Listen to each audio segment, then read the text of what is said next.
బ్రహ్మార్పణం బ్రహ్మహవిః బ్రహ్మాగ్నౌ బ్రహ్మణాహుతం బ్రహ్మైవ తేన గంతవ్యం బ్రహ్మకర్మ సమాధినా.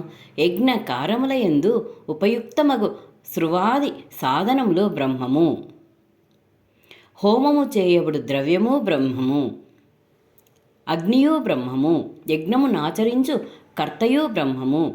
హవన క్రియయు బ్రహ్మము. ఈ బ్రహ్మకర్మయందు స్థితుడైయుండు యోగి ద్వారా పొందదగిన యజ్ఞ ఫలము కూడా బ్రహ్మమే.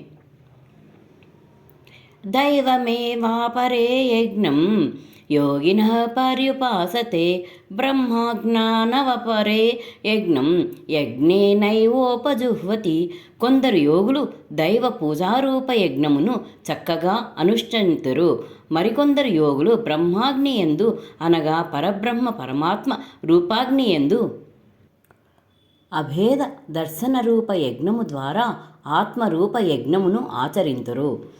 శ్రోత్రాదీనీంద్రియాణ్యన్యే సంయమాగ్నిషు జుహ్వతి శబ్దాదీన్ విషయానన్య ఇంద్రియాగ్నిషు జుహ్వతి. కొందరు యోగులు స్తోత్రాది ఇంద్రియములను సంయమన రూపాగ్నులయందు హోమము చేయుదురు. మరికొందరు యోగులు శబ్దాది సమస్త విషయములను ఇంద్రియ రూపాగ్నులయందు హవనము చేయుదురు. అనగా యోగులు మనోనిగ్రహము ద్వారా ఇంద్రియములను అదుపు చేయుదురు. తత్ఫలితముగా శబ్దాది విషయములు ఎదురుగా ఉన్నను లేకున్నను వాటి ప్రభావము వారి ఇంద్రియములపై ఏమాత్రమూ ఉండదు.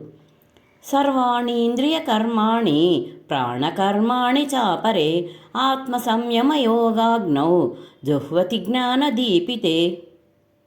మరికొందరు యోగులు ఇంద్రియముల క్రియలను ప్రాణముల క్రియలను అన్నింటినీ జ్ఞానముచే ప్రకాశితమైన ఆత్మ సంయమాయోగ రూపాగ్నిలో హవనము చేయుచుందురు. అట్టివారు పూర్తిగా పరమాత్మయందే స్థితులైయుందురు.